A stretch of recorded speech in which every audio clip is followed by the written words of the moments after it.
जरा रखना भरोसा भगवान में भरोसा, तेरी नैया चलेगी तूफान में, तेरा डंका बजेगा जहान में और तेरा झंडा उड़ेगा आसमान में, तेरा झंडा उड़ेगा आसमान में। महर्षि स्वामी देवदयानंद जी के जीवन को उठा करके पढ़ना, उनके जीवन के अंदर भगवान की भक्ति से अतिरिक्त कोई सहारा नहीं था और उस भगवान की भक्ति का इतना प्रताप था, इतना प्रभाव था। कभी गुरुदत्त विद्यार्थी के जीवन को उठा करके पढ़ना, पंडित गुरुदत्त विद्यार्थी के जीवन के अंदर प्रभाव डालने वाला ऋषिवर दयानंद जी का व्यक्तित्व था। माताओं बहनों, ऋषिवर देवदयानंद जी महाराज को जहर दे दिया गया और अंतिम समय में आर्यों का एक बहुत बड़ा समूह ऋषि दयानंद जी के सम्मुख खड़ा हुआ है। नास्तिक गुरुदत्त विद्यार्थी भी वहीं पर खड़ा हुआ है। ऋषिवर देवदयानंद जी महाराज के शरीर से विष फफोले बनकर के फूट रहा है, पर चेहरे पर कोई विकार नहीं है। वेद मंत्रों का मनोहर गान कर रहे हैं, परम पिता परमात्मा से संवाद चल रहा है। उस अंतिम दृश्य को देख करके डॉक्टर अली मर्दान कहता है, मैंने बड़े बड़े लोगों को देखा है पर सहनशीलता का इतना बड़ा व्यक्ति मैंने आज तक दूसरा नहीं देखा है जिसको इतना हलाहल विष दे दिया गया हो और बदले में कोई कराहट नहीं है, कोई विकार नहीं है, कोई दिक्कत व्यक्ति परेशान, कोई चेहरे पर कोई शिकायत व्यक्ति नहीं कर रहा है। गुरुदत्त विद्यार्थी उस अंतिम लीला को देख करके ऋषिवर दयानंद जी का दीवाना बना और कितने गजब का दीवाना बना। सत्यार्थ प्रकाश के विषय में कहता है कि जब पढ़ता हूं ना, बहुत गजब का वैज्ञानिक है गुरुदत्त विद्यार्थी। एक बार जिस पुस्तक को पढ़ लेते हैं द्वारा पढ़ने की आवश्यकता नहीं होती, पर सत्यार्थ प्रकाश के एक एक वाक्य को जब पढ़ते हैं तो कहते हैं जब पढ़ता हूं तब नई बात निकल करके आती है। सारी संपत्ति बेच करके भी यदि सत्यार्थ प्रकाश को खरीदना पड़ता, सब कुछ बेच करके इस ग्रंथ को खरीदता। उस गुरुदत्त विद्यार्थी के जीवन की घटना आपसे प्रेषित कर रहा हूं कि ईश्वर भक्ति का सबसे बड़ा उदाहरण ऋषिवर देवदयानंद जी महाराज का जीवन है, कहीं और जाने की आवश्यकता नहीं है। अच्युतानंद जी का नाम आप सभी लोगों ने सुना है धर्मप्रेमी बंधुओं।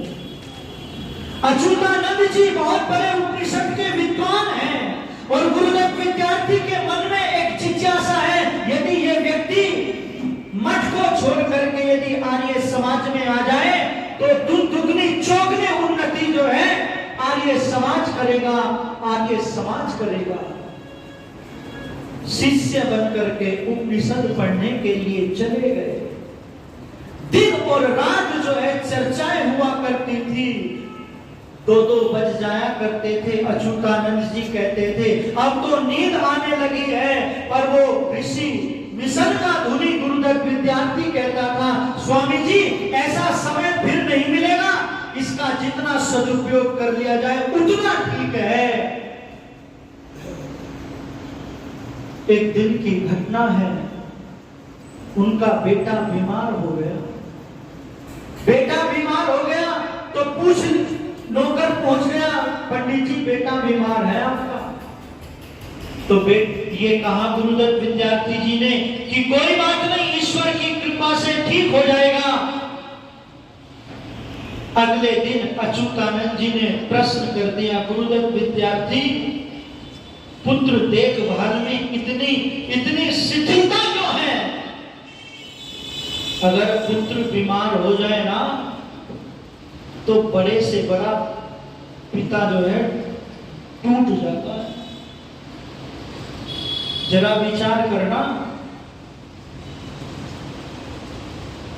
जब संतान के ऊपर आकर के पड़ती है ना, कभी महाराणा प्रताप के जीवन को उठा करके पढ़ना, कभी महाराज दशरथ के जीवन को उठा करके पढ़ना, कभी सिद्धार्थ को जो महात्मा बुद्ध बने उनको उठा करके पढ़ना कि पुत्र मोह क्या होता है।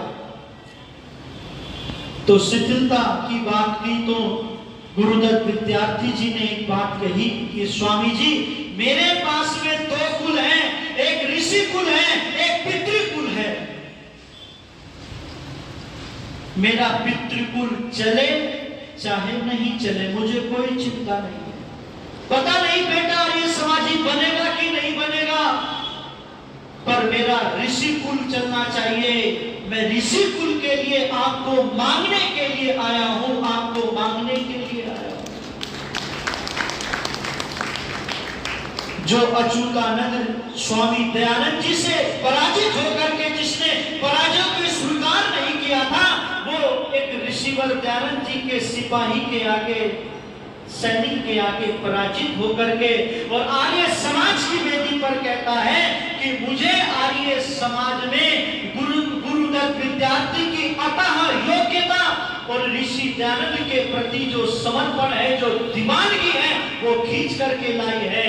पंडित चमुपति जी ने एक प्रश्न किया था अच्युतानंद जी से कि एक बात बताओ, तुम्हारा मेरे दयानंद जी के साथ में शास्त्रार्थ हुआ था, उस शास्त्रार्थ की चर्चा करो।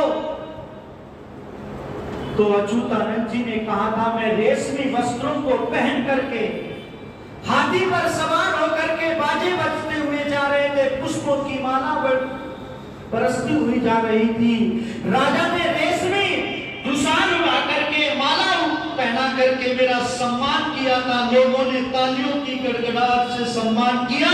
तो बीच में प्रश्न किया मेरे दयानंद की चर्चा करो, मेरे गुरु के साथ में कौन था। तो जब ऋषि दयानंद जी की बात आई तो आंखों से आंसू निकल आए, भपक भपक करके रो पड़े और कहने लगे उसके साथ में कोई चेला नहीं था, कोई चेली नहीं थी, किसी ने दो पुष्पों की माला डाल करके उसका सम्मान नहीं किया था। अगर उसके साथ में कोई था तो एक ईश्वर की भक्ति का सहारा था, एक ईश्वर की भक्ति का सहारा था। और ये कह करके भपक भपक करके रो पड़े। कभी ऋषि दयानंद जी के जीवन को उठा करके पढ़ेंगे, कदम कदम पर एक ईश्वर की उपासना पर जोर दिया, लोगों को एक ईश्वर, एक धर्म, एक भाषा से जोड़ने की बात ऋषिवर दयानंद जी ने की। जग में सारे ही कंकर थे शंकर। जिस समय पर ऋषि दयानंद जी का पदार्पण हुआ था, लोग एक ईश्वर की भक्ति को भूल गए थे, लोग वेदों को भूल गए थे। उस ऋषिवर दयानंद जी महाराज ने निराकार ईश्वर की आराधना का, पूजन का उपदेश दिया और ये कहा कब तक इन मिट्टी के खिलौनों से खेलते रहोगे, कब तक इस खाई में पड़े रहोगे। इस मार्ग को छोड़ करके ईश्वर के मार्ग पर चलो, योगाभ्यास के मार्ग पर चलो, योग के मार्ग पर चलो। ऐसा कहने वाला व्यक्ति ऋषिवर दयानंद जी महाराज थे। परम पिता परमात्मा से बड़ा प्रेम ऋषिवर दयानंद जी महाराज का था। सत्यान प्रकाश का प्रथम समदास। कई लोग, भोले लोग आर्य समाज को बदनाम करते हैं कि ये नास्तिक हैं, ईश्वर को नहीं मानते। पर कभी जब ऋषि दयानंद जी के ग्रंथों को उठा करके पढ़ेंगे, सत्यान प्रकाश का प्रथम समुल्लास, एकम सत्य बहुधा वदंती, एक ईश्वर के अनेक नाम हैं, उनकी चर्चा के लिए ऋषिवर दयानंद जी ने प्रथम समुल्लास ऋषिवर दयानंद जी ने ईश्वर के विषय में रखा, ईश्वर के प्रसंग में लोगों आपके सामने प्रस्तुत किया। आर्य समाज के नियमों को आप उठा करके पढ़िएगा। उन नियमों में ऋषिवर देवदयानंद जी महाराज ने ईश्वर को, वेद को आगे रखा। आर्य समाज के जो नियम है उनमें जो विज्ञान है, जो मर्म है, जो गहराई है, वो मानव जाति का, विश्व का कल्याण कर सकती है, कल्याण कर सकती है। ब्रह्म समाज के लोगों ने कहा था, स्वामी जी आपकी विचारधारा हमसे मिलती जुलती है, थोड़ा सा परिवर्तन कर लो तो तुम्हारी मूर्तियां बनेंगी, विदेशों में प्रवचन होंगे, बहुत भारी संख्या में लोग तुमको चेला और चेली मिलेंगे, आपके गुरु मानेंगे, आपको क्या करना पड़ेगा? ऋषि दयानंद जी ने कहा, तो ये कहा कि एक छोटा सा परिवर्तन करना पड़ेगा। वेद सब सत्य विद्याओं का पुस्तक है, आपने नियम बनाया है, इसमें एक शब्द जोड़ दो कि वेद भी सब सत्य विद्याओं का पुस्तक है, भी जोड़ दो और सब चुका क्यों रहने दो। पर उस वेदों वाले ऋषि ने ये कहा, सुनो ऐसा कभी नहीं हो सकता, हाँ वेद ही सब सत्य विद्याओं का पुस्तक है, ये तो करने के लिए तैयार हूं, पर मैं भी जोड़ने के लिए तैयार नहीं हूं। ईश्वर और वेद के प्रसंग में कभी भी ऋषिवर देवदयानंद जी महाराज ने समझौता नहीं किया, समझौता नहीं किया। उस ऋषिवर देवदयानंद जी महाराज के जीवन के अंदर ईश्वर से और वेद से जो प्रेम था वो बहुत अद्भुत था, वो बहुत अद्भुत था। अगर ऋषिवर देवदयानंद जी महाराज को जहर का प्याला ना पिलाया गया होगा तो आज ऋषिवर देवदयानंद जी महाराज हम बूढ़ों के बीच में उपस्थित होते, हमारे बीच में उपस्थित होते। उस ईश्वर के भक्त को, उस वेद के भक्त को लोगों ने जहर का प्याला लेकर के समाप्त कर दिया। और अंतिम समय में भी ऋषिवर देवदयानंद जी महाराज कह रहे हैं कि वेद का भाष्य अधूरा रह गया है, त्रैतवाद का मंडन करना है, अभी तो और सारी चीजें ऋषि दयानंद जी दोहरा रहे हैं, ये अधूरा रह गया। आर्य वेद के मार्ग पर चलना, कभी वेद को मत छोड़ना। और क्या निवेदन किया, जरा ध्यान से सुनना पंक्तियों को। हे आर्यों मेरे मरने के बाद में इतना कहने पुगा देना, माननीय सिद्धांत जो वैदिक उसको नहीं भुला देना। आर्यों मेरे मरने के बाद में इतना कहने पुगा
उसको नहीं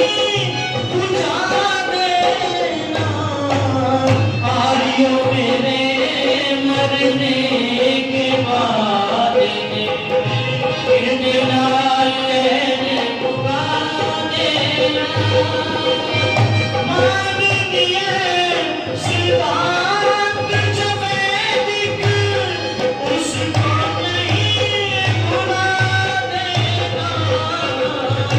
आर्य मेरे मरने के बाद में एक वसीयत करता हूँ, जब हो जाए प्राणांत मेरा, हो जाए प्राणांत मेरा, वैदिक रीति से तह करना तुम उसके उपरांत मेरा, तुम उसके उपरांत मेरा। और कोई पाखंड न रचना, केवल मात्र जगा देना। आर्यों मेरे मरने के बाद इतना कहने को देना। माननीय सिद्धांत जो वैदिक उसको नहीं भुला देना। आर्यों मेरे मरने के बाद में मेरी चिता पे कोई समाधि निर्मित नहीं कराई जा, निर्मित नहीं कराई जा। राख भी मेरी किसी नदी ना ले में नहीं बहाई जाना, ले में नहीं बहाई जा। किसी गरीब किसान के खेत में जाकर खाद लगा देना। आर्यों मेरे मरने के बाद में इतना कहने को देना।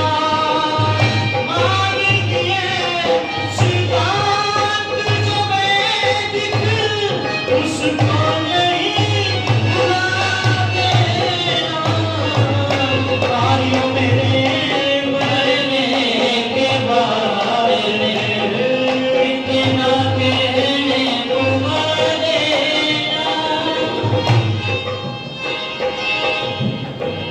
जितना काम मुझे करना था वो नहीं पाया पूरा, वो नहीं पाया पूरा।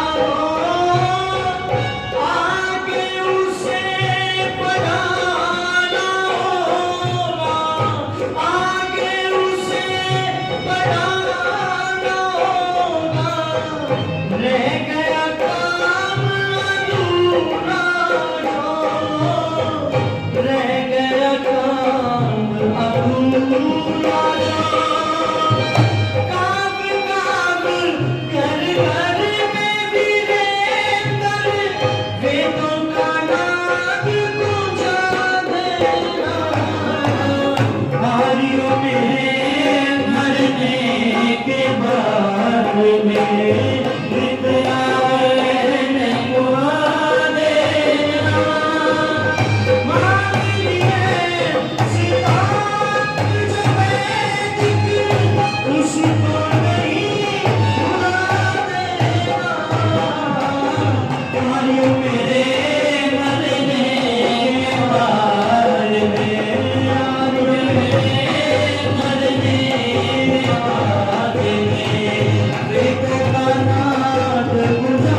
ये कहा, हे आर्यों, मेरे मरने के बाद में वेद का डंका बजाना, वेदों के मार्ग पर चलना चलाना, वेद के गांव गांव घर घर में वेद का प्रचार करना, वेद के मार्ग को मत छोड़ देना। उस ऋषिवर देव दयानंद जी महाराज ने ईश्वर और वेद को साथ में रख करके चले, साथ में रख करके चले। इसलिए मैं निवेदन करने लगा हूं उस परम पिता परमात्मा को हर समय हर क्षण अपने समीप मान करके, जान करके हम ईश्वर की भक्ति करें। उस परम पिता परमात्मा को अपना मित्र बना लें। वेद कहता है इंद्रस्य युज्य सखा।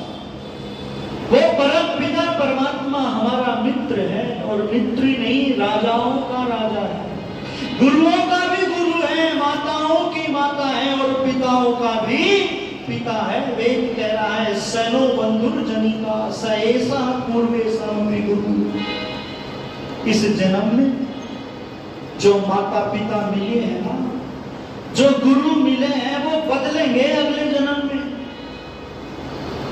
पर ईश्वर ही एक ऐसा गुरु है, एक ऐसा सखा है, मित्र है, पिता है,